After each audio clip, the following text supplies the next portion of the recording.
Bonjour, je suis Philippe Neubourg, directeur du musée de l'informatique. Aujourd'hui, je vous propose que nous réalisions une petite expérience. Nous allons transformer du silicium en microprocesseur. Pour ça, il me faut une tasse de silicium pur à 99,99%. Ce silicium, je vais le verser. Et à l'intérieur de ma tasse, après une petite formule magique, je vais pouvoir récupérer un microprocesseur. Ce microprocesseur, c'est l'Intel 4004, le tout premier microprocesseur fabriqué au monde. Alors bien entendu, c'est pas aussi simple que ça. Lorsque Intel invente en 1971 le microprocesseur, c'est beaucoup plus compliqué.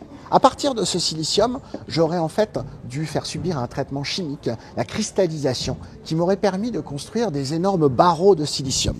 Ces barreaux de silicium, je vais ensuite les découper en tranches extrêmement fines, polir ces tranches, on appelle ça des wafers. Les wafers, ce sont les tranches sur lesquelles on va pouvoir graver la matrice du microprocesseur que vous voyez ici.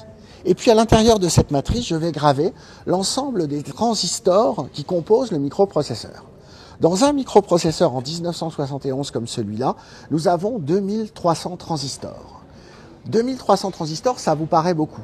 Mais la réalité aujourd'hui, c'est que dans un microprocesseur moderne, nous avons 800 millions de transistors. On a multiplié par 347 000 la puissance du microprocesseur par le nombre de transistors que l'on pouvait graver à l'intérieur. Et alors concrètement, la vitesse, souvent on parle de la vitesse des microprocesseurs.